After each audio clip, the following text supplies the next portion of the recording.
চার যুগে চার প্রকারের ধর্ম। সত্য যুগের ধর্ম আলাদা, যদ্ধেয় তো বিষ্ণু, ধ্যান করে ভগবানের কৃপা পেতে হবে। ত্রেতায় যজত মুখে, ত্রেতা যুগে পরিবর্তন হয়ে গেল, যজ্ঞের দ্বারা যজ্ঞেশ্বরকে পাওয়া যায়। সেইটা আবার দাপর যুগে পরিবর্তন হয়ে গেল পরিচর্যায়ন, মানে সেবার দ্বারা ভগবানকে সন্তুষ্ট করা যায়। অধুনা বর্তমান কলিকালে ধর্ম হলো কলৌ তৎ হরি নাম সংকীর্তন। বলিয়ে গৌরাঙ্গ মহাপ্রভু কি। এই হরিবাসরটা অন্য কোনো সঙ্গীতের মতো নয়, অনুষ্ঠানের মতো নয়। এ হচ্ছে দিব্য জগতের অনুষ্ঠান, অনেক সৌভাগ্য ফলে হয়। পয়সা দিলে ড্যান হাঙ্গামা হয়, অনেক কিছুই হয়, আমরা সব অনুষ্ঠানেই থাকি, কিন্তু এই অনুষ্ঠানের গুরুত্ব অনেক বেশি। কারণ এ থেকে মানব জীবনের পথ পাওয়া যাবে। এই যে শুনতে হবে, কিছুক্ষণের জন্য শুনুন, আপনাদের লাভ হবে, বই অকল্যাণ হবে না। তাই যেটা বলছিলাম, প্রতিদিন কীর্তন করতে বলছেন মহাপ্রভু, বাড়িতে বসে। বছরে একবার এখানে হরিনাম হয়, এখান থেকে যা পাবেন সেটা প্রতিদিন সংসারে চালু করতে হবে। এই জন্য এখানে শুনতে হবে, বাড়িতে গিয়ে করতে হবে। এখানেই শেষ কথা না। তাহলে যদি হাতে তালি না দিই কি হতে পারে? মহাপ্রভু বললেন কিচ্ছু হবে না, শুধু যেটা হবে সেটা হলো পরের জন্মে তুমি আর হাত পাবে না। এই তো ভয়ঙ্কর ব্যাপার। কিছু হবে নাকি? হাত না পেলে কি করে চলবে? বলে তাহলে কি পাবো? বল না, হাত পাবে না, তবে দুটো পা আছে আগের থেকে, আর দুটো পা যোগ হয়ে যাবে। অসুবিধা কি আছে? অসুবিধা হবে? মানুষ আর হওয়া যাবে না।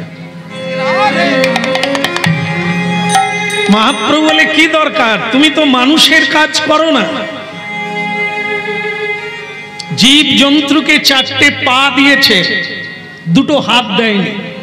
কেন না?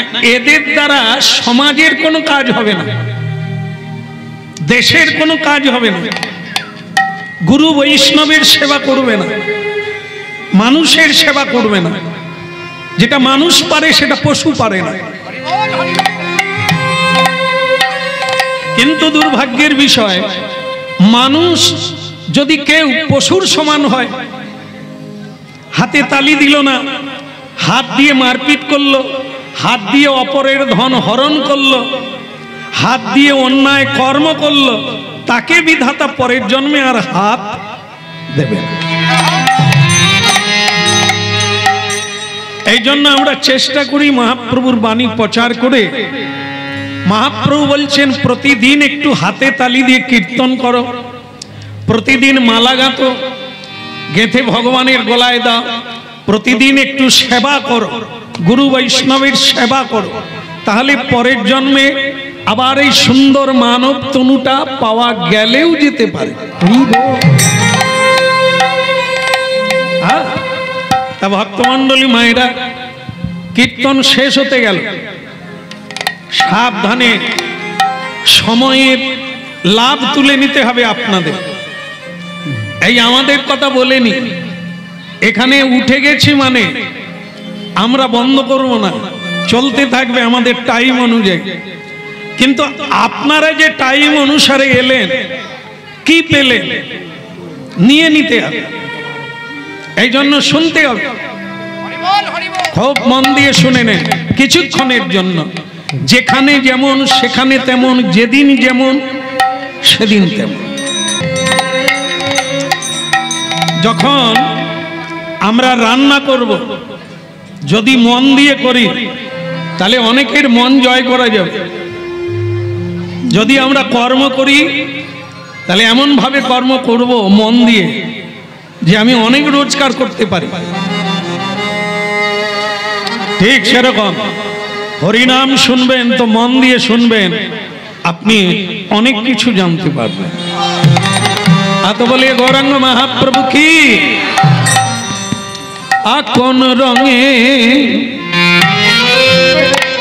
কোন রঙে রাঙাবো বলো বসন আমার, মন শুধু তোমারি। কোন রঙে রাঙাবো আমার বসন আমার, মন শুধু তোমারে চায়, মন শুধু তোমারে চায়। বল কোন রঙে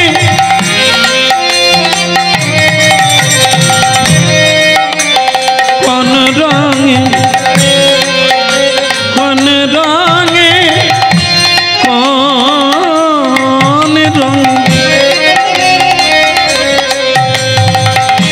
কোন রঙে রাঙাবো বলো বসন আমার, মন শুধু তোমারে চায়, মন শুধু তোমারে চায়। হলো কোন রঙে রাঙাবো বলো বসন আমার, মন শুধু তোমারে চায়, চায় গো মন শুধু তোমারে চায়। লালে না রাঙাবো আমি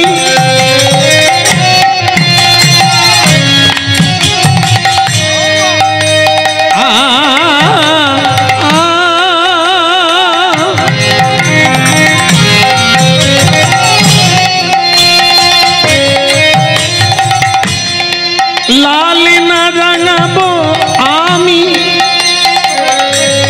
নীল না রাঙাবো, মন শুধু তোমারে চায় গো, মন শুধু তোমারে চায়। ওই লাল নারা গাবো আমি, আর নীল নারা গাবো, মন শুধু তোমারে চায় গো, মন শুধু তোমারে চায়, চায় গো মন শুধু তোমারে চায়। বসন আছে ছয়, আমারই ইন্দ্রিয় আছে ছয়, বসন যে আছে ছয়, আমার ইন্দ্রিয় আছে ছয়, লালে না রাঙাবো আমি, দিলে না রাঙাবো, মানুষ তো তোমারে চাই।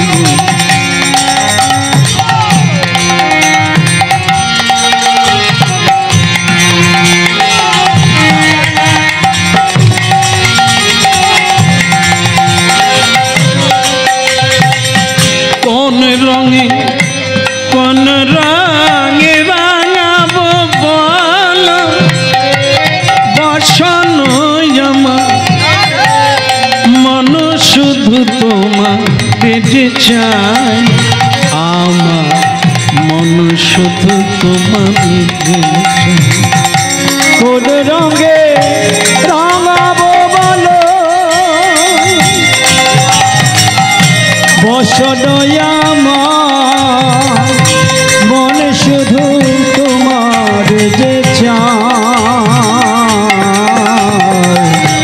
মন শুধু তোমার যে চায় গো, মন শুধু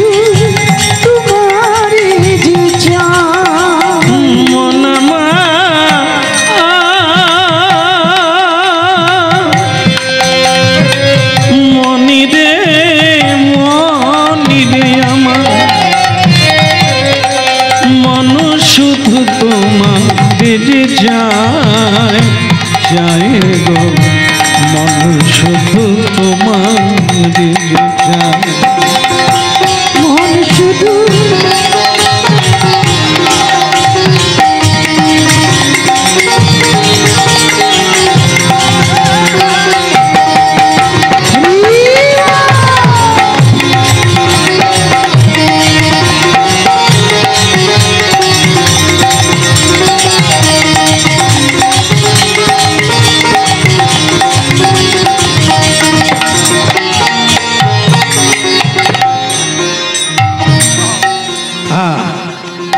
লীলা শুরু হলো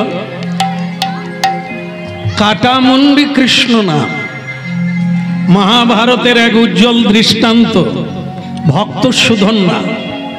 আমরা তার কথা শুনব। কাটামুন্ডুতে কৃষ্ণ নাম করেছিলেন, আর আমাদের মুন্ডু তো ভালোই আছে, তা আমাদের দশা কি আর সাধন হবে। তার আগে আমি সবাইকে অনুরোধ করব, মহাপ্রভু বলেছেন কলিকালে প্রতিদিন একটু করে কেউ হরিনাম করো, আমি তোমাদের দায়িত্ব। করা যাবে? আসা যাবে? হংসধ্বজ রাজা রাজা একটা জিনিস ভালো লাগে, রাজা মানে বহু প্রজা, বহু সন্তান, বহু দায়িত্ব সামলাতে হয়, তার উপরেও ধার্মিক। হ্যাঁ, নোটা। কিন্তু আমরা যারা একটা সংসারে 5 জন 4 জন এই নিয়ে টাল বেটাল সংসার চালাতে হিমশিম, হরি নাম কখন করব? কিন্তু ইতিহাস দেখলে দেখা যায় পুরাকালের রাজারাই বেশি ধার্মিক ছিলেন। তো রাজা যদি ধার্মিক হয়ে যায় তাহলে প্রজাদের ধার্মিক হতে দেরি হবে না। কেন? রাজার দোষে রাজ্য নষ্ট, প্রজা কষ্ট পায়। এর পরেরটা বলবো না ছেড়ে দেব? ছেড়ে দিই নাকি? বলি, রাজার দোষে রাজ্য নষ্ট, প্রজা কষ্ট পায়, গিন্নির দোষে গৃহ নষ্ট, লক্ষ্মী ছেড়ে যায়। হ্যাঁ, গিন্নির দোষে গৃহ নষ্ট, লক্ষ্মী, এই দুটো কথার ভীষণ গুরুত্ব। যদি ভাবেন আর যদি বোঝেন তাহলে এক পরম মাহাত্ম্য লাভ করতে পারবেন। যে দেশের রাজা ধার্মিক হবে ওই দেশে ধর্ম প্রচার ভালো হবে, মানুষ ধার্মিক হবে, মানুষ সত্যবাদী হবে, সুখে থাকবে। আর দেশের রাজা যদি অধার্মিক হয়, লম্পট হয়, দুশ্চরিত্র হয়, লুটেরা হয়, তাহলে ওই দেশের মানুষকে ভোগান্তি পেতে হবে। রাজার দোষে রাজ্য নষ্ট, প্রজা কষ্ট পায়। এর পরেরটা হচ্ছে গিন্নির দোষে গৃহ নষ্ট। এটা গুরুত্বপূর্ণ। কেন? যার মা ভালো তার ছা ভালো। এখানে হরিবাসর হচ্ছে 3 দিন ধরে। তো হরিবাসর থেকে ঘোষণা যদি করা হয় যে 4 দিন কেউ বাড়িতে আমিষ তুলবে না, হ্যাঁ, এর নিয়ম বলছেন না, যে যার যা করতে পারে, এরকম বলা আছে না? হ্যাঁ, ঠিক আছে। আত্মীয় আসছে, তারা কি নিরাম খাবে? কি বলবে? হ্যাঁ, গ্রামে যখন আমি বলি যাই, আপনাদের করতে হবে এটা বলছি না, যেটা উচিত সেটা বলতে হবে আমাদের। আর আপনি নেবেন কিনা, শুনবেন কিনা, গ্রহণ করবেন, ওটা তো সকলের উপরে স্বাধীনতা আছে। বাজারে 2 রকমের পটল বিক্রি হচ্ছে, একটা 50 টাকার পটল আর একটা 25 টাকার পটল, নাকি রে? হ্যাঁ, এই জানেন। তাহলে এখন ডাক দিয়ে বিক্রি হচ্ছে, এই যে পটল 50 টাকা, আরেকজনে বলে পটল 25 টাকা। দুজনে হাঁক দিচ্ছে, আপনি কোনটা নেবেন এটা আপনার ব্যাপার, ঠিক আছে? তা কীর্তন যখন হবে কীর্তন মানে কীর্তি বর্ণয়তি কীর্তন। মহাপ্রভুর বাণী, শ্রীকৃষ্ণের বাণী, বুদ্ধদেবের বাণী, এইগুলো আমরা প্রচার করব। নেওয়া না নেওয়া, মানা না মানা, এটা আপনাদের ব্যাপার, কিন্তু শুনতে হবে।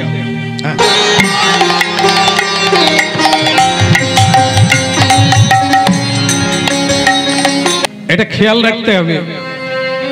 জন্ম হয়ে গেছে মানে সবাই মৃত্যুর দিকে যাচ্ছে, কেমন? কীর্তন শুরু হয়ে গেছে মানে শেষের দিকে যাচ্ছে। যার যেটা পাওয়ার পেয়ে নিতে হবে। রাজার দোষে রাজ্য নষ্ট, প্রজা কষ্ট পায়। গিন্নির দোষে, যার মা ভালো তার ছা ভালো। মা যেরকম চরিত্রের হবে, তাহলে শুনছেন, গিন্নির দোষে গৃহ নষ্ট। আজকে মায়েরা কাঁদছে, আসতে, আজকে মায়েরা কাঁদছে, বাবা কাঁদছে। কিসের জন্য? যেটা আমরা ঠাকুরের দরজায় দরজায় কাঁদি যাকে পাওয়ার জন্য, সেটা হচ্ছে সন্তান সন্ততি। যখন আমরা সন্তান পেয়ে যাই আনন্দে আত্মহারা, সেই সন্তানের কাছ থেকে যখন দুঃখ পাই তখন চোখে জল ধরে রাখতে পারি না। কিন্তু কেন? এটা হওয়ার কারণ কি? এই হরিনাম শুনুন, এ থেকে জানতে পারবেন কারণ কি। এখানে বলছেন গিন্নির দোষে গৃহ নষ্ট, লক্ষ্মী ছেড়ে যায়। মা পার্বতী কুমারী বেলা 1000 বৎসর তপস্যা করেছিলেন পরমেশ্বর ভোলানাথকে পাওয়ার জন্য। ভোলানাথকে 1000 বৎসর। কেন? ভোলানাথকে পাওয়ার জন্য 1000 বৎসর তপস্যা। যে কোনো জিনিস যদি সেটা দুর্লভ হয়, সেটা পরম ধন হয়, তাকে পাওয়ার জন্য মেহনত করতে হবে। তা আপনারা জানেন সন্তান পাওয়ার জন্য আপনারা কি সাধনা করেছেন? সে বাবা বলেন, মা বলেন, কার উপাসনা করেছে?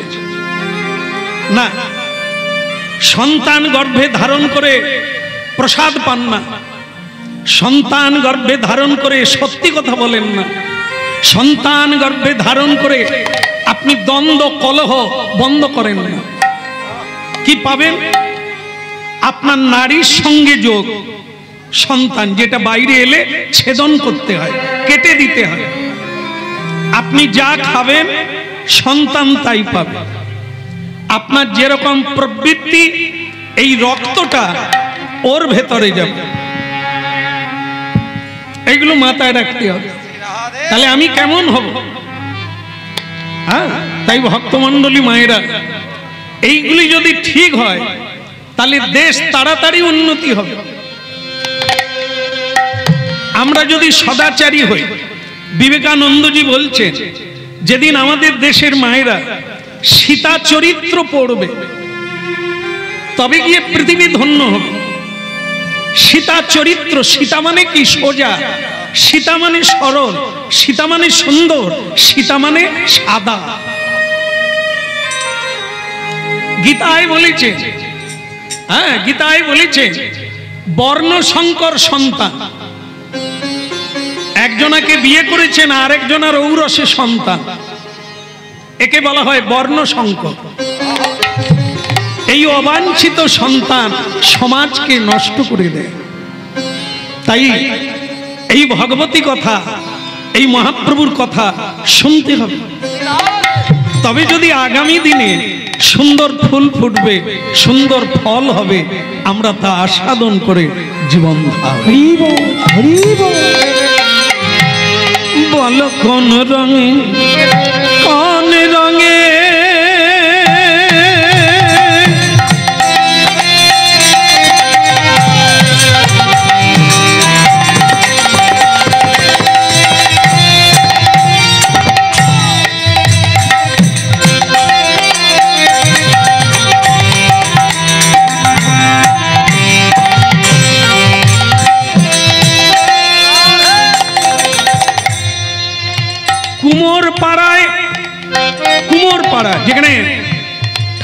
মূর্তি তৈরি হয়, প্রতিমা তৈরি হয়। অনেক মাটি এনেছে, মাটি এনে জল ঢেলে কাদা তৈরি হলো, মাটি তৈরি হলো। এক সাধু এসে প্রশ্ন করলো, মাটি কি হবে? এই মাটিটা দিয়ে কি গড়বে? কুমার বললেন, এই অনেক কিছু করা যাবে। মনে করুন অসুর বানানো যাবে এই মাটি দিয়ে, আবার এই মাটি দিয়ে গণেশ বানানো যাবে, কার্তিক বানানো যাবে, লক্ষ্মী বানানো যাবে, সরস্বতী বানানো, মা দুর্গাও বানানো যাবে, আবার মহিষ বানানো যাবে। এই মাটি দিয়ে সিংহ তৈরি হবে।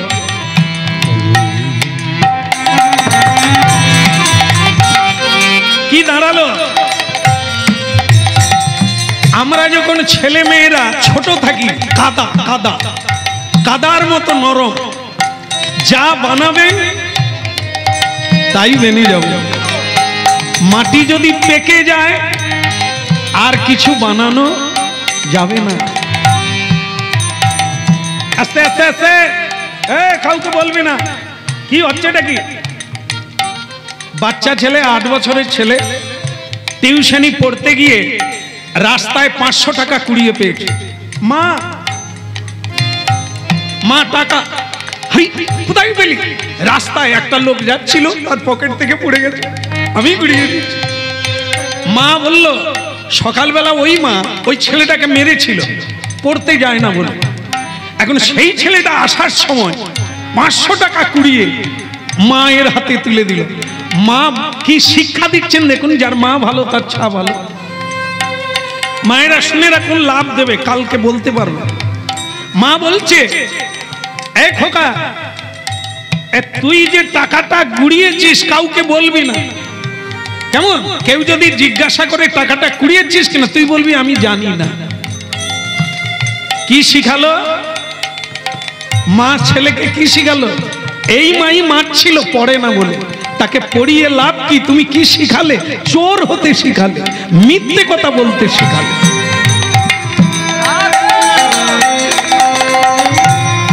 স্কুলের মাস্টার কি করবে? স্কুল কি করবে? লেখাপড়া কি করবে? আসল চরিত্র তো শিক্ষা দেবে তার মা বাবা, পরিবেশ যেখানে তার জন্ম। সেখানে যদি দিন 2 বেলা ঝগড়া করে, মিথ্যে কথা বলে। একটা বাবা ওই যে বলছে না, সে অনেক টাকা ঋণ করেছে, ঋণদার যখন, পাওনাদার যখন আসে, বাবা লুকিয়ে গিয়ে বাচ্চা ছেলেকে বলে দিয়েছে, তুই বলে দিবি বাবা নাই, তুই বলে দিবি বাবা ঘরে নাই, কিন্তু বাবা ঘরে। তবে পাওনাদার এলো, এই তোর বাবা কোথা রে? বলে আমার বাবা বলে দিয়েছে বাবা বাড়িতে নেই। এবার বোঝো, সে তো বাচ্চা ছেলে, যেটা শিখিয়েছো সেটাই বলে দিয়েছে।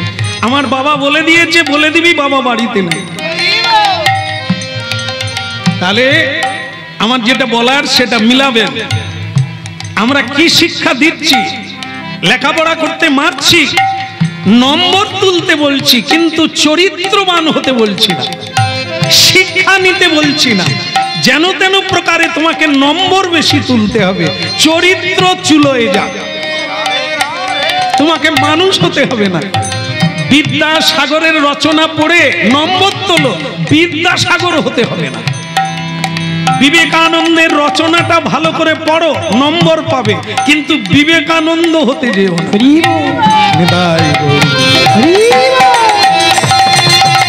রাজার দোষে রাজ্য নষ্ট, প্রজা কষ্ট পায়, গিন্নির দোষে গৃহ নষ্ট, লক্ষ্মী ছেড়ে যান। ওই রাজার দোষে রাজ্য নষ্ট, প্রজা কষ্ট পায়, গিন্নির দোষে লক্ষ্মী ছেড়ে যান। ওই রাজার দোষে রাজ্য নষ্ট, প্রজা কষ্ট পায়, গিন্নির দোষে গৃহ নষ্ট, লক্ষ্মী ছেড়ে যান।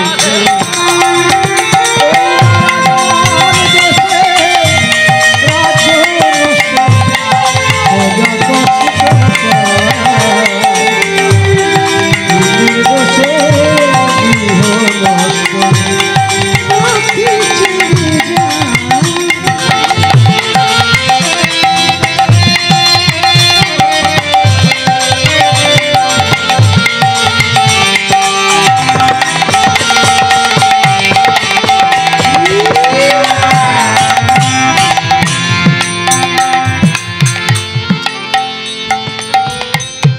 আমি আপনাদের কথা দিলাম, আমি মানে কীর্তনীয় না, রাজা হংসধ্বজ দাপর যুগের শেষের দিকে এই লীলা হয়েছিল, মহাভারতে অঙ্কিত আছে। যা নাই ভারতে তা নাই মহাভারতে, যা আছে মহাভারতে তা আছে মহাভারতে। এই ভারত গাথা আমাদেরই কথা। আজকে হরিনাম শুনছেন, কালকে আপনাদের মধ্যে কেউ সুধন্যা হবে না একথা বলা যাবে। জগাই মাধাই যদি কৃষ্ণ প্রেমে মাতোয়ারা হতে পারে, মূর্খ কালিদাস যদি মহাপণ্ডিত হতে পারে, আজকে যারা হরিবোল বলে না, আজকে যারা দুশ্চরিত্র, কালকে যে চরিত্রবান হবে না বলা যাবে না। মানুষের পরিবর্তন হয়, মানুষই চোর হয়, মানুষই সাধু হয়। আবার অনেক চোর সাধু হয়েছে। আজকে আমাদের হরিনাম শুনে, হ্যাঁ, এই অনলাইনে বহু যুবক মাদলামি ছেড়ে দিয়েছে। আজও পর্যন্ত বহু যুবতী নারী তারা ঝোলামালা নিয়ে তিলক করে কলেজে যাচ্ছে। এই আজকের দিন যে সময়ে মডেলিং চলছে, মানুষ নিজেকে যতটা সাজিয়ে তুলতে পারবে সে মানুষের কাছে প্রশংসা পায়। সেই যুগেও সেই সময়ে মহাপ্রভুর কৃপায় আজও যুবক যুবতী ছেলে মেয়েরা তিলক দিয়ে কৃষ্ণ নাম, চিরকালই এটা থাকবে। কেউ মানবে, কেউ মানবে না, কেউ করবে, কেউ করবে না। আছে অমাবস্যা আছে, পূর্ণিমা থাকবে, সত্য যখন আছে মিথ্যাও থাকবে, ধর্ম যখন আছে অধর্মও থাকবে। এই যে বললাম না, আপনারা শুনছেন, মানবেন কিনা আছে। আপনাদের মধ্যে এমন মানুষ আছে যে একবারে টান টান হয়ে শুনছে, আমার জীবনে এগুলি দরকার। তাই হংসধ্বজ রাজা ঘোষণা করলে, আমি আপনাদের কথা দিলাম, এই জন্মেই আপনারা গোবিন্দ দর্শন করবেন। মানব জীবনের লক্ষ্য সন্তান নয়। দুটো ছেলের মা হলাম, বাবা হলাম, বাড়ি বানালাম, গাড়ি চড়লাম, এটা মানব জীবন নয়। সকল মহাপুরুষ ভারতবর্ষে বলে গেছেন, মানব জীবনের লক্ষ্য হলো ভগবানকে পাওয়া।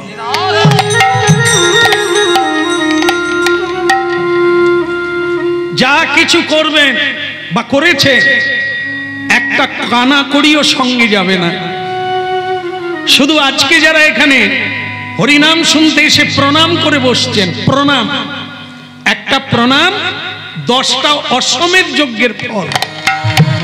হ্যাঁ, অনেকে করছেন, অনেকে করেন না। যারা জানেন না অপরাধ নেই, জানার জন্যই আসা। প্রণাম। গীতায় বলছেন, মানুষ যদি মানুষ হতে চায় তাহলে সে শুরু করুক এটা দিয়ে, প্রণাম দিয়ে। তদ বৃদ্ধি প্রণিপাত।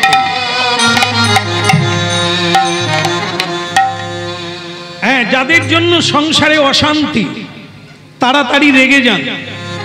অহংকারের জন্য, হিংসার জন্য সংসারে শান্তি নেই। হরিনাম শুনুন, প্রণামটা চালু করুন, আপনি পরিবর্তন হয়ে যাবে। শুধু প্রণাম, আর কিচ্ছু লাগবে না, শুধু প্রণাম করুন।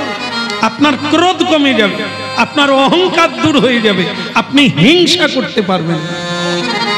প্রণাম এত বড় একটা জিনিস ভারতীয় অধ্যাত্ম বিদ্যায়, যেটা কোনো দেশে নাই। অন্যান্য দেশে কি হয়, হ্যালো, এতে কিছু নেই। হ্যাঁ, নমস্কার, থ্যাংক ইউ, ধন্যবাদ। এই আবার আলিঙ্গন আছে, ছেলে মেয়েও আলিঙ্গন করে দেশ বিদেশের লোকেরা, কিন্তু ভারতবর্ষে এটা নেই। ভারতবর্ষে হচ্ছে 2 প্রকারের প্রণাম করতে হবে। এক হচ্ছে হাঁটু গেড়ে পঞ্চাঙ্গ প্রণাম, আর 2 হচ্ছে সাষ্টাঙ্গ শুয়ে প্রণাম।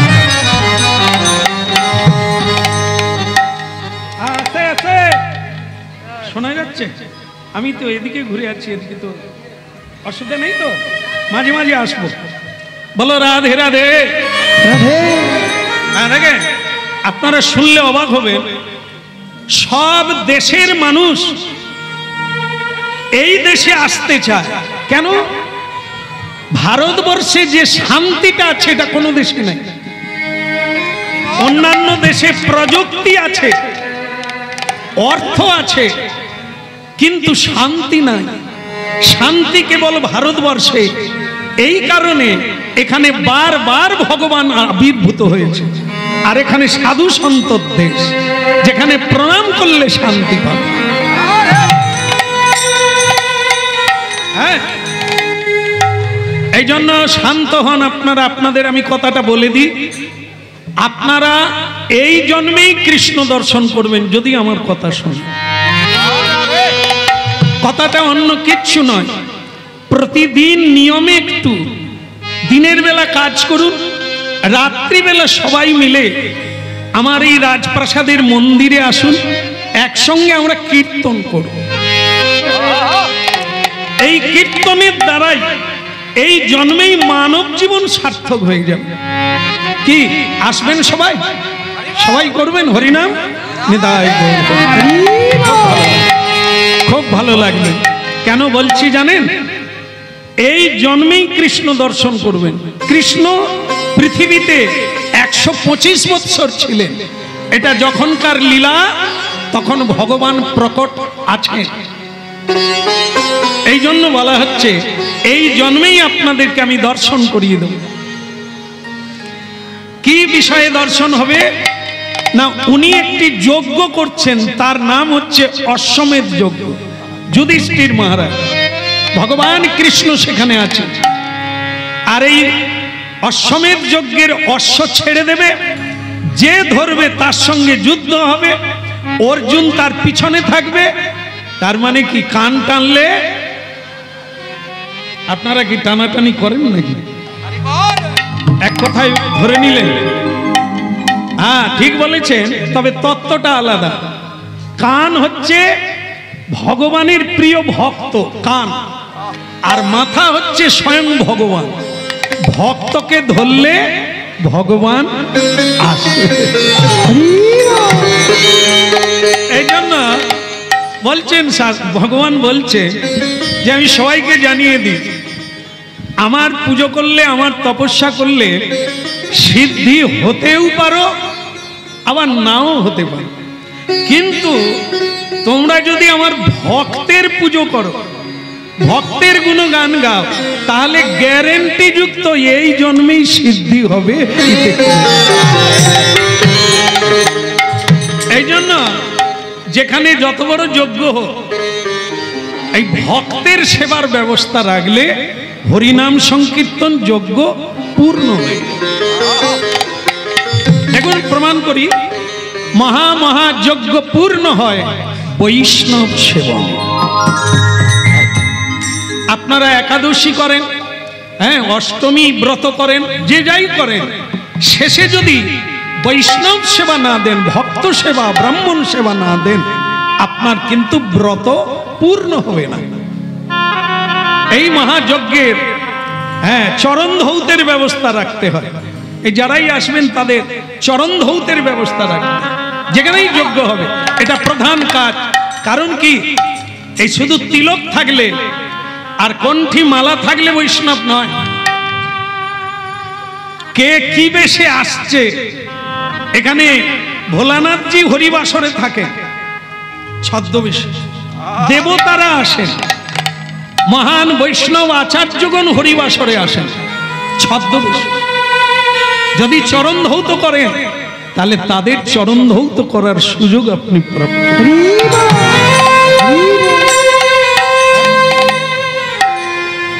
এই জন্য এই বৈষ্ণব সেবা দিলে, ভক্তের চরণ ধরলে আমরা তাড়াতাড়ি গোবিন্দকে পাব। আর সেটা হচ্ছে ভগবানের ভক্ত হচ্ছে অর্জুন। অর্জুন অর্জুন যদি ঘোড়ার পিছনে আসে, অর্জুনকে ধরবো, ঘোড়াকে ধরবো, তাহলে কৃষ্ণ আসবেন আর আমরা কৃষ্ণকে দর্শন।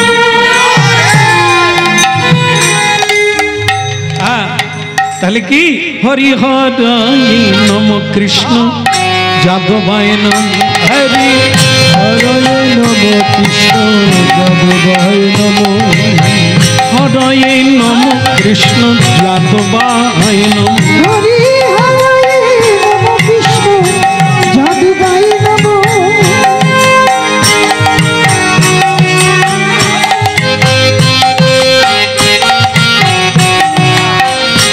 হরি হরে নম কৃষ্ণ যাদবায় নম।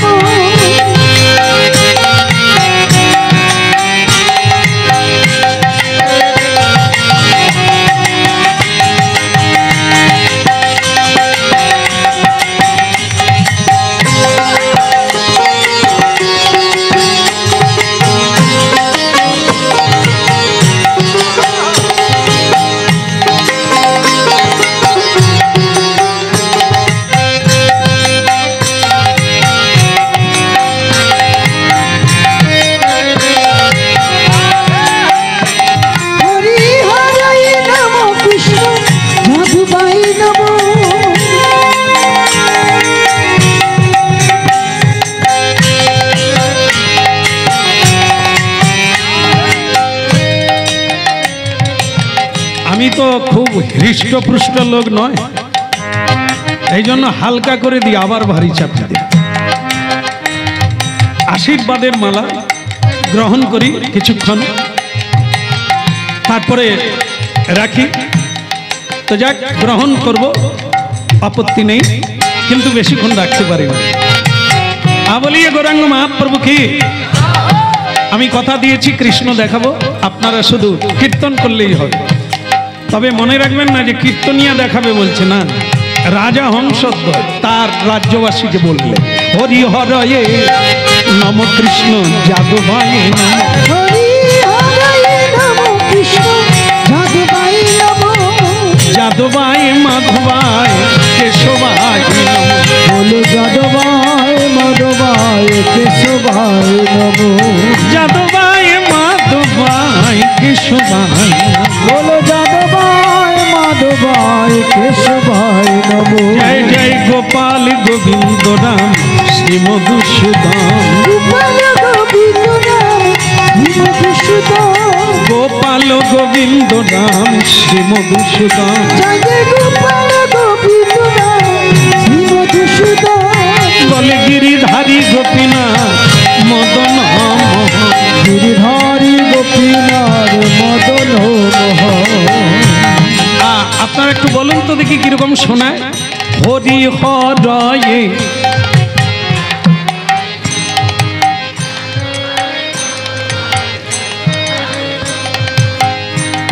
এরা খালি আমাকে ধমকায়, বলে আমরা না বাজালে আপনার কীর্তন হবে না। একে বন্ধ করতে বলছে, এই জন্য শুনে নাও কিরকম কীর্তন হবে। হরি হরয়ে নম কৃষ্ণ যাদবায় নম। একটু তালি বাজান তো, এদের করতাল কিরকম বাজে।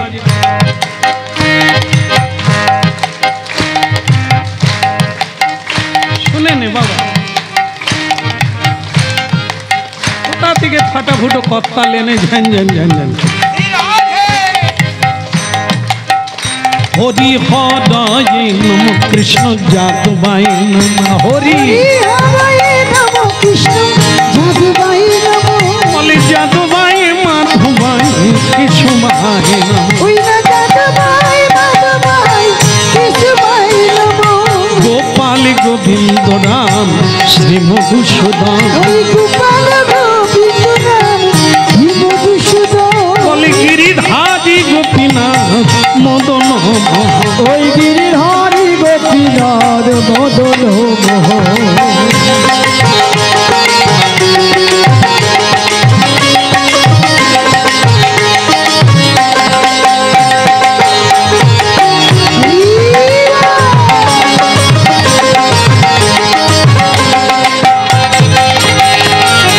গৌর হরি বল।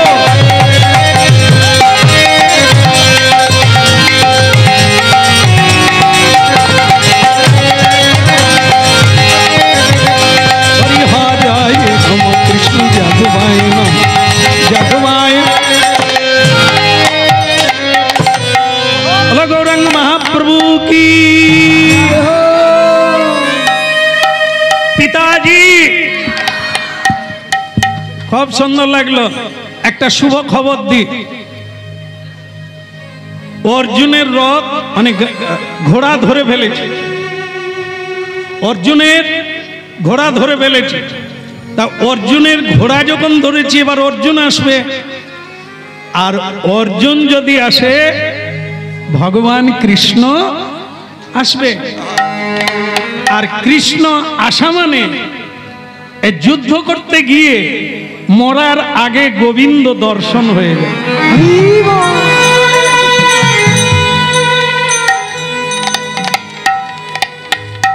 মায়েরা কেন বলছি শুনে, রাম রাবণের যুদ্ধ হয়েছিল, তাতে রাবণের দলে যারা ছিল তারা মুক্তি পেয়ে গেল, কিন্তু রাম ঠাকুরের দলের লোক মুক্তি পেল না। কেন না, যুদ্ধের সময় কারা কোন দিকে তাকিয়েছিল? রাবণের দলের লোকেরা, রাক্ষসেরা রামের দিকে তাকিয়ে যুদ্ধ করেছিল, আর কি বলেছিল? রামকে মারো, ওই তো রাম, মারো। তার মানে মুখে রাম নাম বলছে, চোখে রামকে দেখছে। আর যারা রামের দলে ছিল তারা তো রামচন্দ্রের দিকে পিছন করে রাবণের দিকে তাকিয়ে, আর মুখে বলছে রাবণকে মারো। তাহলে কি রাবণ রাবণ করে মরলে তোমার মুক্তি হবে না, রাম রাম করে মরলে মুক্তি হবে, তাই না? এই জন্য এখানে এমন একজনা নাই যে মরবে না, সবাই মরবে। হ্যাঁ, মহাত্মা গান্ধীও মরে গেলেন, আমরাও মরব। হ্যাঁ, নেতাজি সুভাষচন্দ্র, ঋষি অরবিন্দ এনারাও মরে গেছেন, কিন্তু আজও বেঁচে আছে, অমর হয়ে গেছেন। তাদের কীর্তি, তাদের মহিমা, তাদের চরিত্র, তাদের কর্ম পৃথিবীতে থেকে গেল। কিন্তু একটু ভাবুন তো, আমরা মরে গেলে কি কীর্তি থাকবে? কারণ আমরা কর্ম করেই ক্লান্ত হলাম, যে কর্মটা মহৎ কাজে লাগলো না। টাকা হয়েছে তো ডিজাইনওয়ালা বাড়ি বানিয়েছি, কিন্তু ওই টাকা দিয়ে সমাজের সেবা করিনি। অপরের কল্যাণ হবে এমন কোনো কাজ অর্থ দিয়ে করিনি। তাই আমরা মহিমা নাই, আমাদের চরিত্র নাই, আমাদের কর্ম মহান নয়। এই জন্য সে নারী হোক আর পুরুষ হোক, মানুষ মানুষের পুজো করে, আবার মানুষ মানুষকে গায়ে থুতু দেয়, ঘৃণা করে, নিন্দা করে, জানোয়ার বলে। এ মানুষ নয়, এ জানোয়ার। কেন না, জানোয়ারের ব্যবহার করছে। আবার মানুষকে বলতে শোনা যায় ও মানুষ নয়, ও দেবতা। কেন না, ওর মধ্যে দেবতার গুণ দেখা যাচ্ছে। মরবে সকলেই, কিন্তু কি করে মরলে, কি দিয়ে গেলে, কি দিয়ে গেলে? বলে শ্যামসুন্দর প্রভু, আমি একটা ছেলে একটা মেয়ের জন্ম দিয়েছি, তা আমি কি কিছু দিয়ে গেলাম না?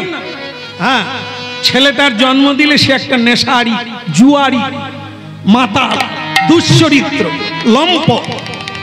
এই ছেলে সমাজকে দিয়ে গেলে এ কি করবে?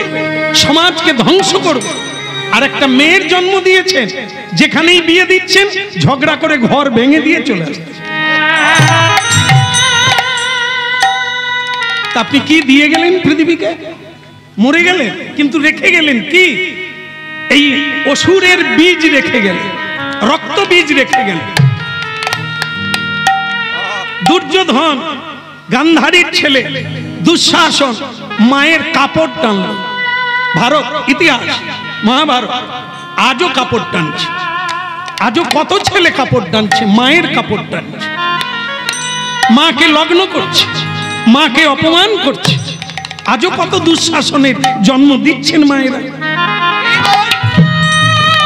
কি আপনি কি দিয়ে গেলেন, কি দিয়ে গেলেন? এই জন্য এই খাওয়া পড়া, দুটো সন্তানের ছেলে মেয়ে হওয়া, এটা মানুষ জীবনের সার্থকতা। দেখেন আমার মায়েরা এখানে আছেন, আমাদের পাশের গ্রাম মাতঙ্গিনী হাজরা, পৃথিবী খ্যাত মা, কলকাতায় টাচু আছে। আমি প্রথম যখন দেখি অবাক হয়ে গিয়েছিলাম, ইনি কি এমন রূপসী ছিলেন, না টাকা পয়সা ছিল যে তার টাচু করে রাখা হয়েছে, তার মূর্তি রাখা হয়েছে। তখন আমার বাজিয়া বলেছিলেন, ওরে ও যে আত্মত্যাগ করেছিল বহু মানুষের জন্য, যারা বহুর জন্য করে তার নাম হয় বহুজন হিতায়চ, মহাত্মা। এই জন্য পৃথিবীতে যতদিন চন্দ্র সূর্য থাকবে তাদের কর্ম কোনোদিন ম্লান হবে না। হরিনাম শুনতে হবে, আর এখনো যে কটা দিন বাকি আছে কিছু করতে হবে, করার লাগে, হ্যাঁ, নেওয়ার লাগে না, দেওয়ার লাগে। নিতে শিখো না, নিলে যাবে, দিলে পাবে। কথাটা মাথায় রাখবেন, নিলে যাবে, দিলে পাবে। যত দিতে পারবে সময়, বাক্য, অর্থ, জীবন, তত তুমি মহান হবে।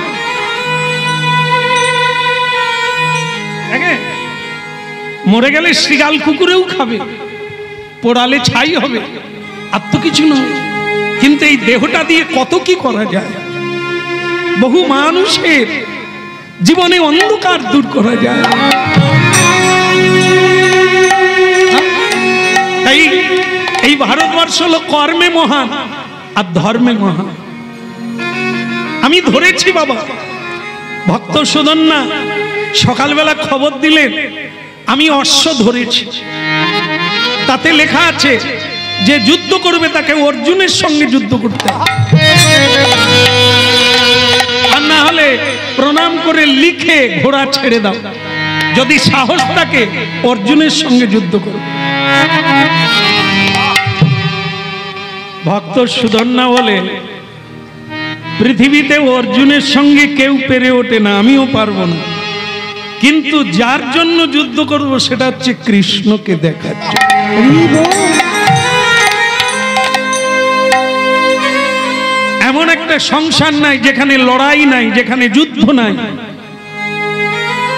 লড়াকু জীবন, যে লড়তে পারবে সেই এগোবে, যে লড়তে পারবে না তাকে পিছিয়ে যেতে হবে।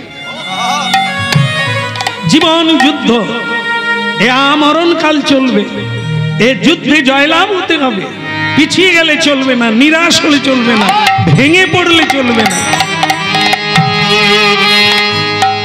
হ্যাঁ, যতই যুদ্ধ হোক সংসারে কৃষ্ণকে দেখবো, নিজের জীবনকে সার্থক করব। আচ্ছা, একটা কথা তাহলে সবার কাছে ঘোষণা করে দিই। হংসধ্বজ রাজা বললেন, তাহলে আগামীকাল সকালবেলা কৃষ্ণ দর্শন হবে, হ্যাঁ, আর যুদ্ধ হবে। আমি সবাইকে অনুরোধ করছি, আপনারা সকাল 7টা, আস্তে আস্তে কথাটা শুনতে হবে, নালে ভুল হয়ে যাবে। সকাল 7টায় আমার রাজ্যবাসীকে আমি আসার জন্য অনুরোধ করছি, যুদ্ধে যাওয়া। নারী হোক, পুরুষ হোক, বালক হোক, বালকা হোক, গোবিন্দকে দেখতে হবে। কি আসবেন তো? সকলে আসবেন তো? একটু হরিধ্বনি, উলুধ্বনি।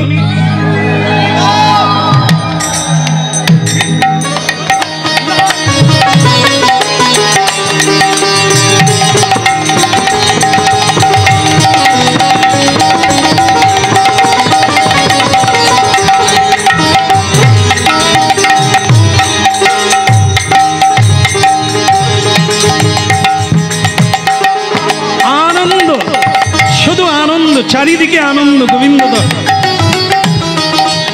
চলে যাবেন না, গোলমাল করবেন না। একটা কথা শুনে নেন, সকাল 7টায় আসবেন, কিন্তু নিয়ম হচ্ছে 7টা 5 মিনিট হয়ে গেলে তার কিন্তু দণ্ড হবে।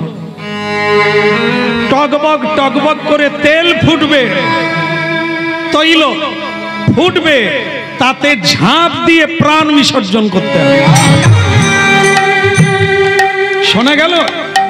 7টা আসতেই হবে, 7টা 5 হয়ে গেলে তার মৃত্যুদণ্ড, তেলের উপরে তাকে ফেলে দেওয়া হবে, টগবগ করে তেল ফুটবে।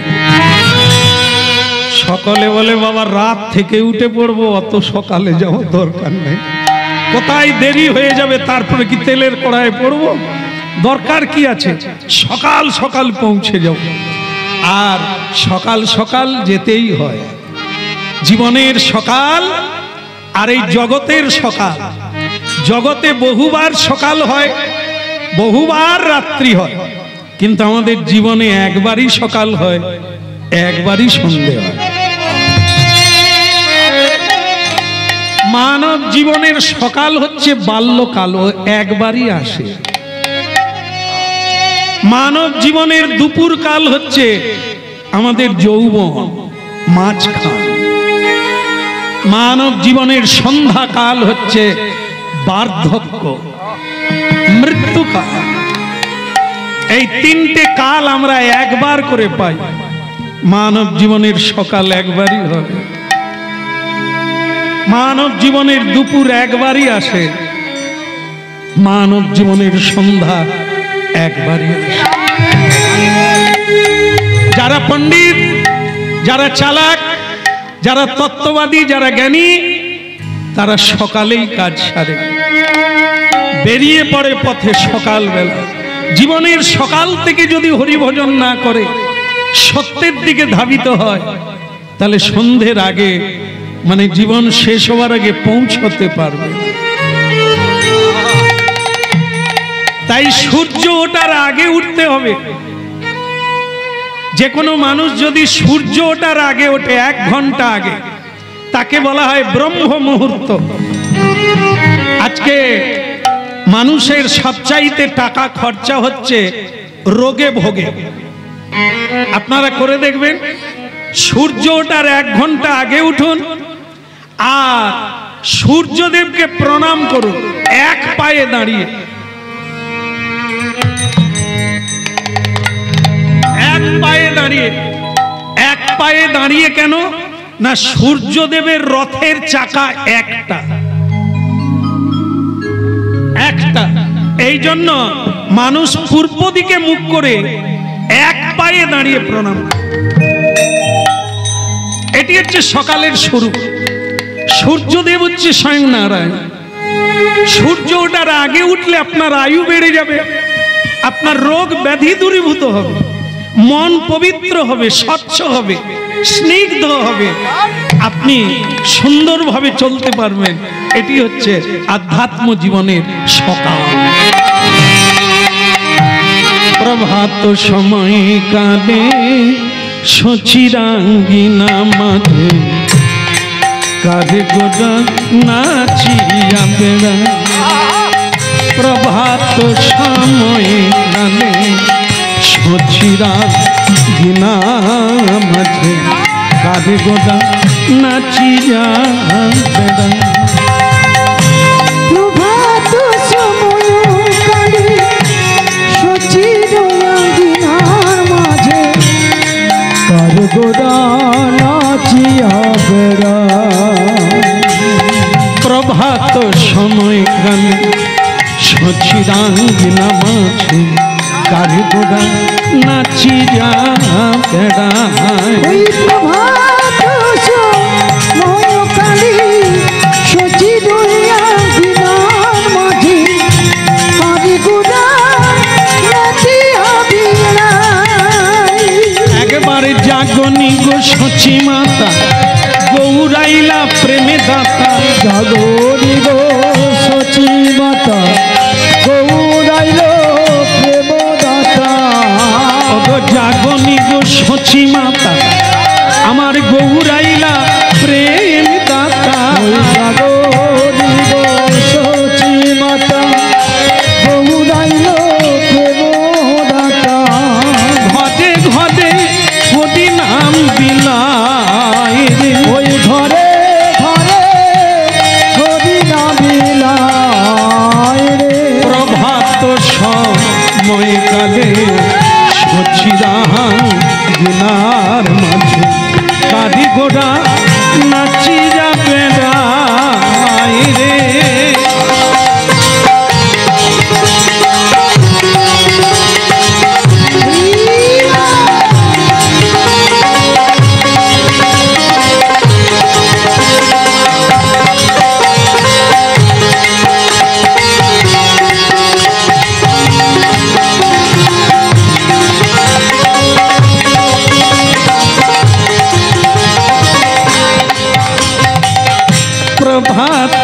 সময় সকালবেলা সকালে উঠে বলল তেলে পড়ার চাইতে উঠে পড়া ভালো। 7টা 5 মিনিট হলে রাজা বলে দিয়েছেন তার মৃত্যুদণ্ড, টকবক করে তেল ফুটবে, তাতে পড়ে মরে যেতে। কি দরকার বাবা, 1 ঘন্টা আগে চলে যাব। নিতাই গৌর হরি বল।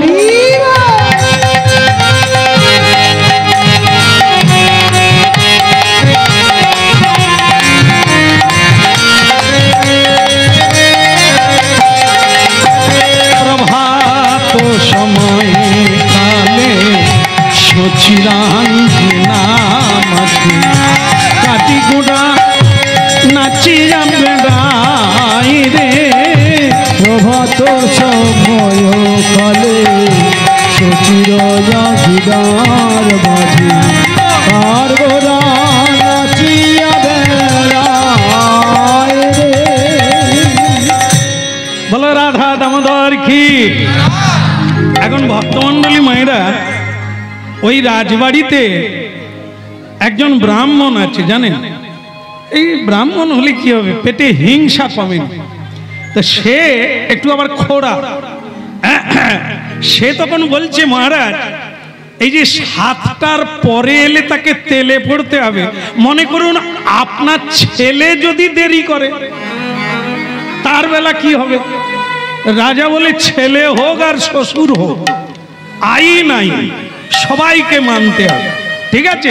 এ দেখবেন আপনারা ওই অনেকে চশমা পরে, চশমা কিন্তু উপর দিয়ে দেখে, মানে বাস করলো এ ব্রাহ্মণ তাই।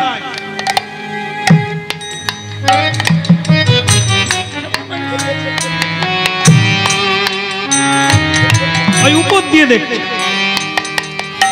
আরে বাবা, চশমাই যদি পড়লি উপর দিয়ে গেল, এদের চাউনি খারাপ। এরা সব সময় লোকের দোষ খুঁজে একটা কিছু গন্ডগোল বাঁধাবে, সেই সব ধান। দেখবেন চাউনি দেখলেই বোঝা যাবে ভিতরে কি ইঞ্জিন চলছে। তো সেই ব্রাহ্মণ বললেন যে মহারাজ, মনে করুন আপনার ছেলে সুধন না, দেরি করলো, তার নিজের ছেলেকে দণ্ড দেবেন তো? রাজা বলেন কি, যে কেউ আইন সবাইকে মানতে হবে। তো সুতরাং আমার ছেলেও যদি দেরি করে, আপনাদের সামনে তাকে গরম তেলে ফেলে তখনই তার মৃত্যু হবে। সময় হলে দেখব কি হয়।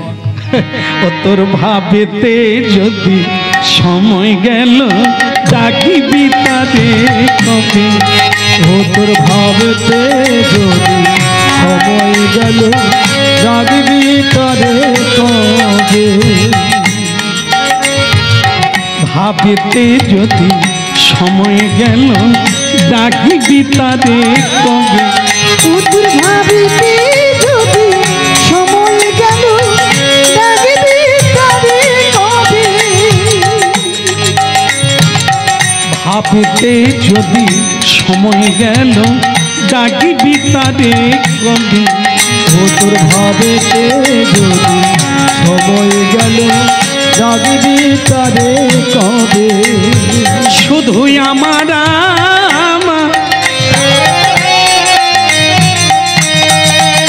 মনামা,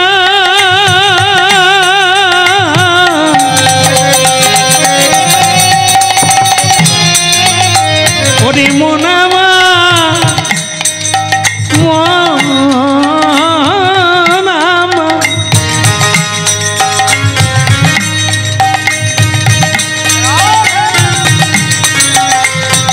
ওরে আমার আমারই করে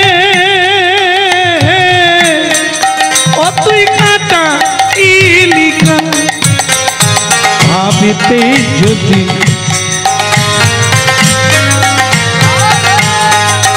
হায় হায়, ভাবেতে যদি সময় গেল, ডাকবি তারে কবে।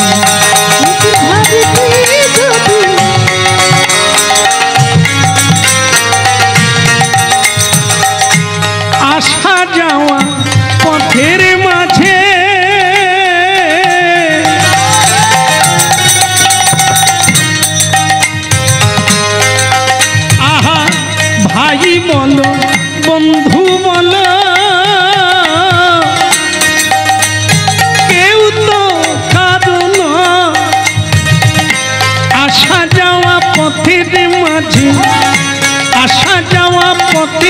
পদে পথের পরিচয়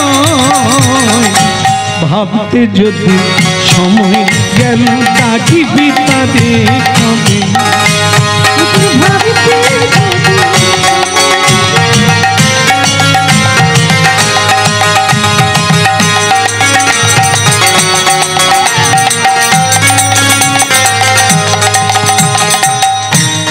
এখনো তোর সময় আছে বসগে গিয়ে গুরুর কাছে রে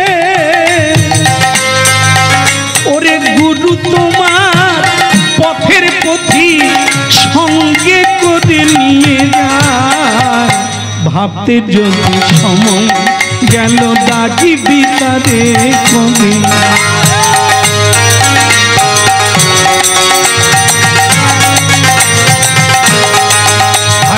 ভাবিতে যদি সময় গেল ডাকিবি তাদের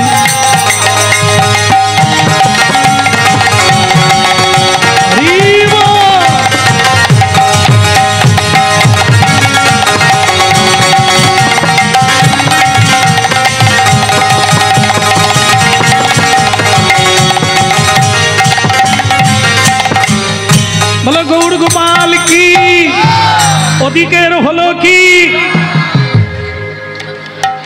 না না আমি ওই বলছি যে সকালবেলা কারা কারা এলো কেমন তো রাজা বলেছিলেন যে 7টার পরে এলে তার মৃত্যুদণ্ড হবে তাই লোকজন সবাই প্রায় আগেই এসে গেছে মরার চাইতে আগে আসা ভালো তা ভালো কথা কিন্তু সত্যি সত্যি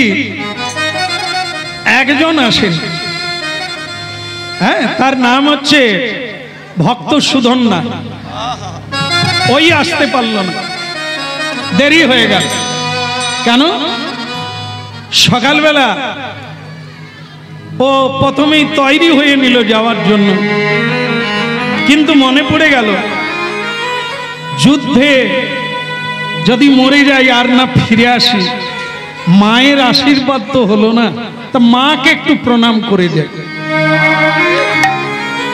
হ্যাঁ পৃথিবীতে আজও এই শক্তিটা আছে মা বাবাকে প্রণাম করলে ভেতরে একটা শক্তি আসে যেটা যারা করে তারা অনুভব করে যেটা আমাদের বিদ্যাসাগর মহাশয় হ্যাঁ হাওড়া ডিস্ট্রিক্টে কোন নদী পার হয়েছিল বর্ষার রাতে সাঁতার দিয়ে দামোদর নদী সেই নদী পার হয়ে মায়ের কাছে এসে প্রণাম করেছিলেন মা বলেছিলেন তুই এলি কি করে বলে সাঁতার দি মা অবাক হয়ে বলেছিলেন কেন পরে আসতে পারতিস তুই এলি কেন না মা মায়ের আদেশ যে লঙ্ঘন করে সে কর্ম করবে কি করে তুমি যে মা তুমি ডাকবে আর আমি পরে আসবো হয় নাকি তাই তোমার আদেশ পালন করার জন্য আমি বর্ষার রাতে আমি নদী পার হয়ে সাঁতার দিয়ে চলে এসেছি আজকে সারা পৃথিবী জুড়ে ঈশ্বরচন্দ্র বিদ্যাসাগরের কথা কে জানে না তার ইতিহাস কে জানে না কি তাহলে মা বাবাকে প্রণাম করা তাদের আশীর্বাদ নেওয়া একটা সন্তান জীবনে বড় পাওয়া যারা করে তারা পায় যারা করে না তারা শূন্য হাতে আরে বোকা রে বোকা টাকা পয়সা কোনোদিন জীবনের শ্রেষ্ঠ ধন নয় টাকায় যদি শান্তি হতো তাহলে এত ধনী মানুষ কি আর কাঁদতো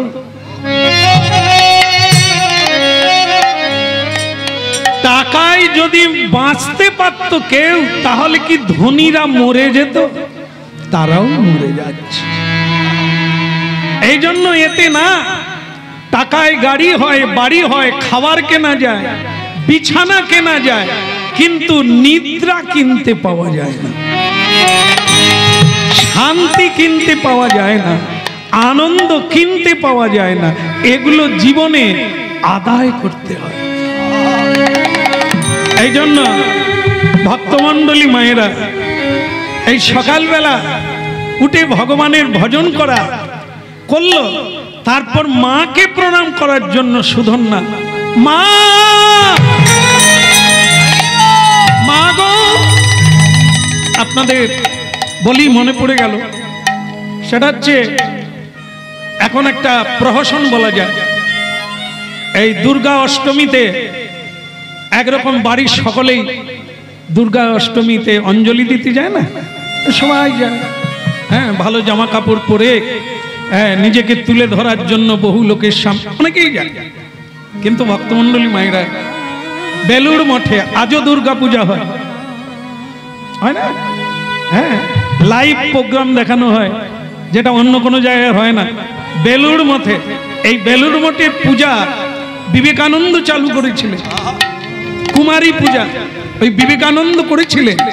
তাই এখন দেখুন, সেই বিবেকানন্দ অষ্টমীর দিনে গিয়েছেন, কিন্তু দুর্গা প্রতিমা যেখানে আছে অঞ্জলি দিচ্ছে সবাই, বিবেকানন্দ সেখানে যান না। তিনি গেলেন কোথায়? যেখানে মা সারদা দেবী বসে আছে। তখন মা সারদা দেবীর অনেক বয়স হয়ে গেছে, রামকৃষ্ণ তখন চলে গেছেন, পরমহংসদেব। তা বিবেকানন্দ মা সারদা দেবী পা মিলে বসে আছে, একটা উঁচুতে বসে পা ছড়িয়ে বসে আছে। বিবেকানন্দ কি প্রণাম করলেন, কে নরে নরে নেলি রে, তা তুই এখানে এখনো বসে আছিস? ওদিকে যে অঞ্জলি হয়ে গেল মায়ের, যাবি না? সবাই চলে গেছে রে। বিবেকানন্দ বলেছিলেন, মা আমি তো এসে গেছি, কোথায় যাব? আমি তো মায়ের কাছে এসে গেছি। তুমি হলে রক্ত মাংসের গড়া মা, দুঃখের চোখের জল মুছিয়ে দাও, কাঁদলে কোলে টেনে না। কিন্তু খড়ের প্রতিমা,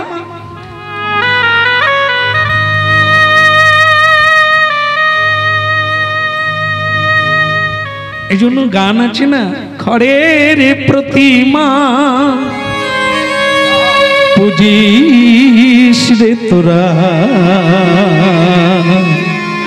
মাকে তো তোরা পুজিস নে। খড়ের প্রতিমা পুজিস রে তোরা, মাকে তো তোরা পুজিস নে। প্রতিমার মাঝে প্রতিমা বিরাজে, প্রতিমা, এই যে আমার প্রতিটি মা, এই প্রতিমার মাঝে সেই প্রতিমা বিরাজে। হায় রে অন্ধ বুঝিস নে, মাকে তো তোরা বুঝিস নে। খড়ের প্রতিমা পুজিস রে তোরা, মাকে তো তোরা বুঝিস নে। বছর বছর মাতৃ পূজা করে যাস অভিনয়, ভীরু সন্তানে হেরিল যায়, ভীরু সন্তানে হেরিল যায়। মাও যে পাশানুময়, মাকে তো তোরা বুঝিস নে। মা খড়ের প্রতিমা,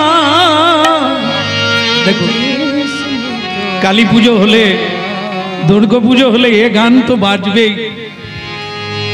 তবুও উদ্ভ্রান্ত ছেলেরা মোড়ের মাথায় প্রতিমার পূজা করে, খড়ের প্রতিমা পূজা করে নিজের মায়ের চরণে একটা প্রণাম দেয়।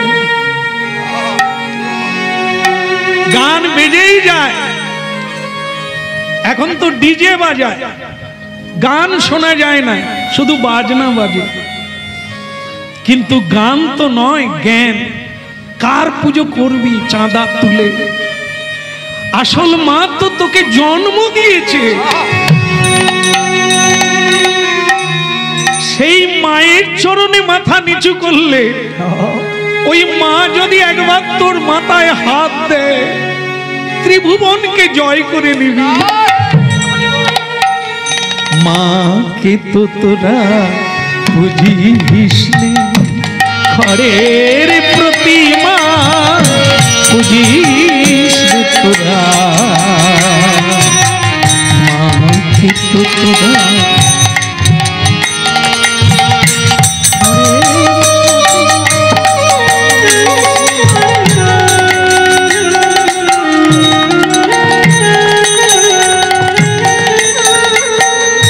হরিনাম শোনার লাগে।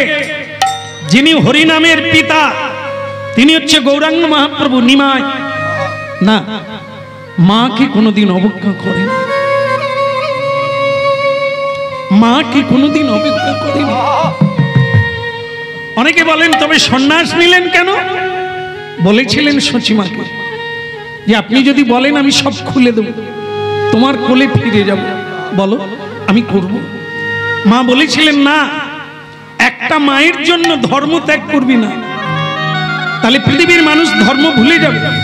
আমি পারি না, আমার জন্য, আমার স্বার্থের জন্য তোকে আমি ধর্ম ত্যাগ করতে, যা আজ থেকে আমি তোকে সব মায়ের চোখের জল মোছাবার জন্য তোকে অর্পণ করব।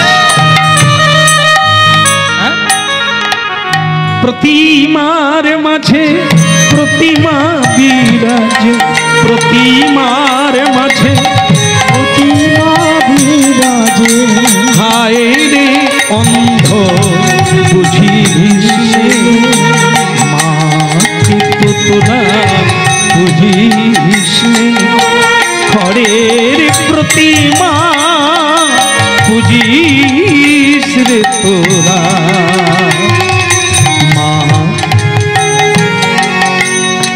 তাহলে হরিনাম শুনুন। ভক্ত সুধন্যা, যাকে ঘিরে আজ কীর্তন, মহাভারতের এক অভিনব লীলা, তিনি বলছেন মাকে প্রণাম না করে আমি যাব না। মা, মা গো, কে রে? সুধন্যা, এলি বাবা, আয় বাবা। ভক্তি ভরে সাষ্টাঙ্গে মায়ের চরণে পড়লেন। মা আশীর্বাদ করবে না? মা কি আশীর্বাদ চাস বেটা? না মা, যুদ্ধে জয় নয়, আজকে যুদ্ধে যাচ্ছি জয় চাই না, যেন গোবিন্দকে দেখতে পাই। যুদ্ধে জয় লাভ করলে রাজ্য পাবো, দেশ পাবো, রাজা হব, ওতে লাভ কি? যেন আজকে যুদ্ধে আমি গোবিন্দকে দর্শন করতে।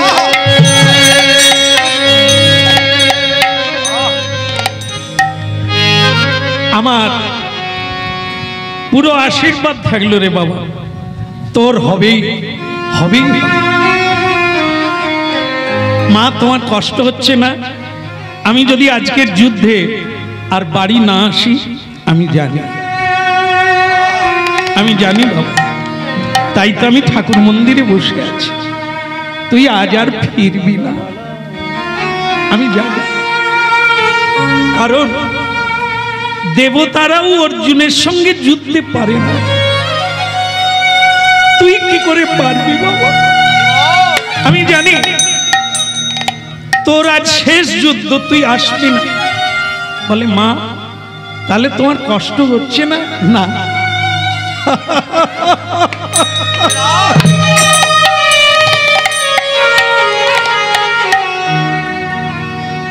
আমি মরে যাব, আমি হারিয়ে যাব, তোমার কষ্ট হচ্ছে না মা? পাগল কোথাকার। এমন মা কজন রে, যার সন্তান মৃত্যুকে তুচ্ছ করে গোবিন্দ দর্শনে যায়। এই তো কি তো জয়, কুলং পবিত্রং জননী কিতার্থা। আজ মাতৃ জনম ধন্য হয়ে গেল তোর মতো সন্তানকে গর্ভে ধারণ।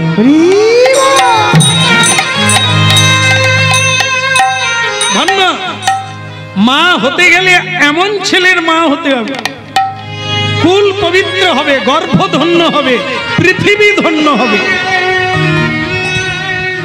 যে কোনো মায়ের গর্ব হবে তোর মতো ছেলেকে বলবে। যা বেটা যা, তোর জয় হোক, তুই যা। তবে যাবার বেলা একটা কথা তোকে মনে করিয়ে দিই, আর একজনকে না বলে যাবি না, বৌমাকে না বলে যাস না। যাবার বেলা একটু বলে যাবি, মা আমি মনেই রেখেছি, যাবার বেলা ওর সঙ্গে একটু দেখা করে ওকে বলে যাও। যাব, আর দেরি করিস না। এবার কি করলো সুধন্যা, মায়ের আশীর্বাদ নিয়ে এবার বেরিয়ে পড়লো পত্নীর কাছে যাওয়ার জন্য। রাধা কৃষ্ণ প্রাণম যুগল কিশোর, রাধা কৃষ্ণ প্রাণমোর যুগল কিশোর। রাধা কৃষ্ণ প্রাণম যুগল কিশোর। রাধা কৃষ্ণ প্রাণমোর যুগল কিশোর। জীবনে মদনে আর গতি না, ওই না জীবনে মরণে আর গতি নাহি মোর। জীবনে মরণে আর গতি না, ওই না জীবনে মরণে আর গতি নাহি মোর। রাধা কৃষ্ণ প্রাণম যুগল কিশোর। ওই রাধা কৃষ্ণ প্রাণমোর যুগল কিশোর। কালিন্দির কুলে গেলি পদম বেরোব, ওই কালিন্দির কুলে গেলি কদম বেরিব। কালিন্দির কুলে গেলি পদম বেরোব। ওই কালিন্দির কুলে গেলি কদম বেরিব। রতন ওই রতন সিংহাসনে বসাবো দুইজন। ওই রতন সিংহাসনে বসাবো দুইজন। রতন সিংহাসনে বসাবো দুইজন। রতন সিংহাসনে বসাবো দুজন। রাধা কৃষ্ণ প্রাণম যুগল কিশোর। রাধা কৃষ্ণ প্রাণমোর যুগল কিশোর। আহা রাধা কৃষ্ণ প্রাণম যুগল কিশোর। রাধা কৃষ্ণ প্রাণমোর যুগল কিশোর। শ্যামগরি অঙ্গে দিব চন্দনের গন্ধ। শ্যাম গৌরী অঙ্গে দেব চন্দনের গন্ধ। শ্যামগরি অঙ্গে দেব চন্দনের গন্ধ। শ্যাম গৌরী অঙ্গে দেব চন্দনের গন্ধ। চামর ডুলাব কবে হেরি মুখ চান্দ দে।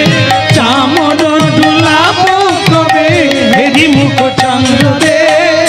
রাধা কৃষ্ণ প্রাণম যুগল কিশোর। ওই রাধা কৃষ্ণ প্রাণমোর যুগল কিশোর।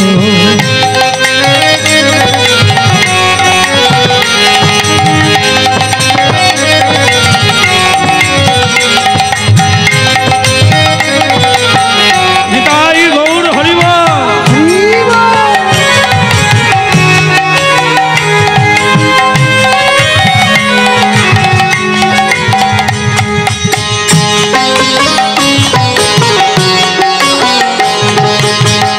হরিব।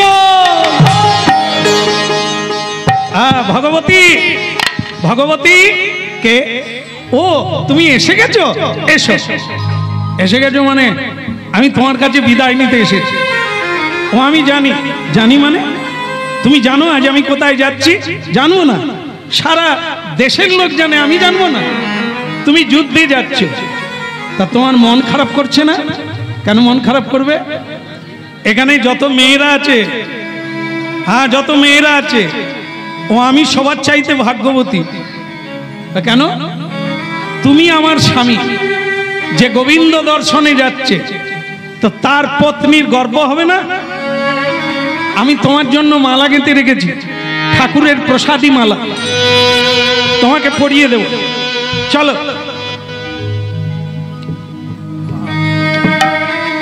তোমাকে আমি পরিয়ে দেব, তুমি যুদ্ধে।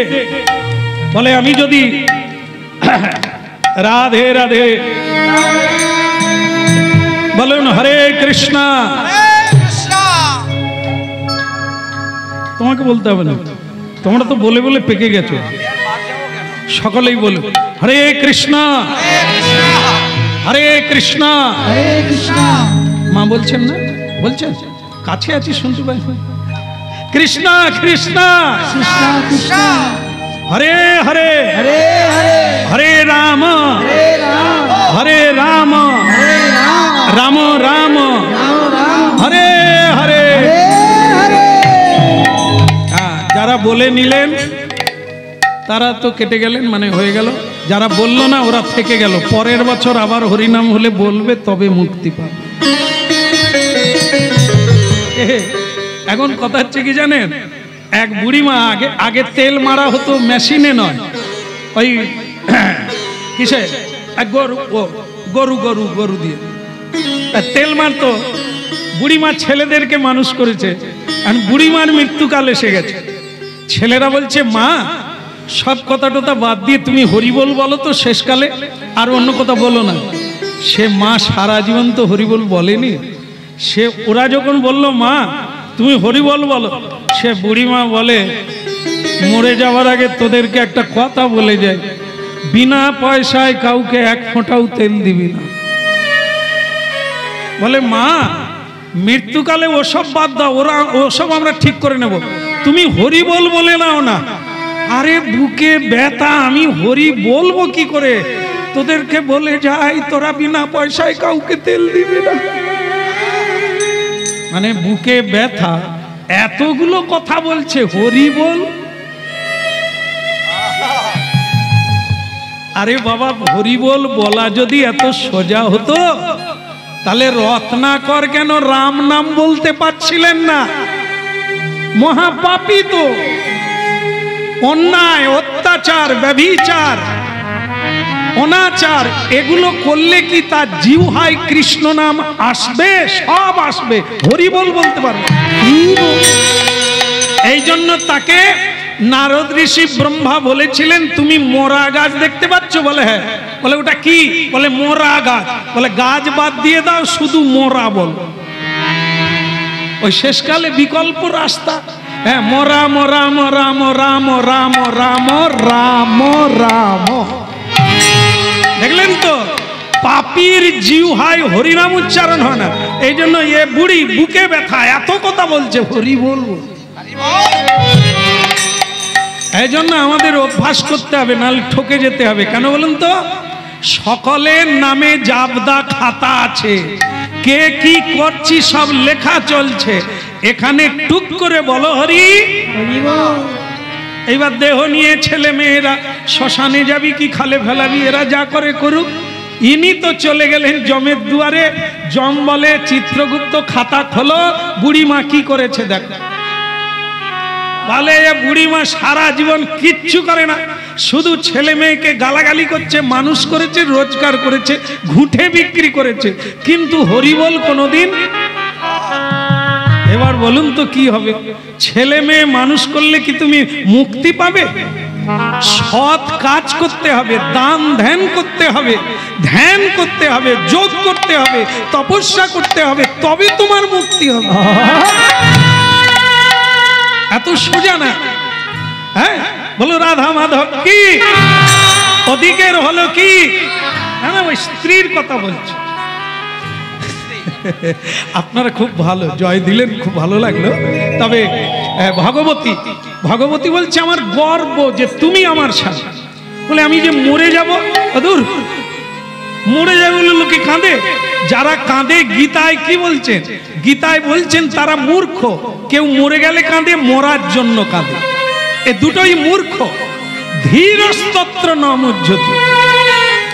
ধীর ব্যক্তি, পণ্ডিত ব্যক্তি হরিনাম শুনুন, আপনারাও কাঁদবেন না। গীতা পড়েছিলেন বলে হাসি মুখে ফাঁসির মঞ্চে গিয়েছিলেন কে?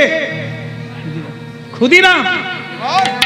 মেদিনীপুরের খুদে ছোট্ট ছেলে, হ্যাঁ 24 বছর বয়স, খুদে ছেলে, একবারে ঘাড় উঁচু করে দিয়েছেন হাসতে হাসতে, হাসতে হাসতে ফাঁসির মঞ্চে। কেন? তিনি 33 কোটি ভারতবাসীকে বলেছিলেন আপনারা কাঁদছেন কেন? আমার ফাঁসি হবে শুনে। আমি কি মরে যাচ্ছি নাকি? আমার দেহটা মরবে, আমি আবার জন্ম নেব, আমার মৃত্যু নাই। গীতা পড়ছেন তো, দেহস্মিন যথা দেহে কৌমারং যৌবনং জরা তথা দেহান্তর প্রাপ্তি ধীরস্তত্র ন মুহ্যতি। কাঁদবেন কেন? আমি তো আবার আসবো। যদি না চিনতে পারেন আমার গলায় দাগ দেখে নেবেন।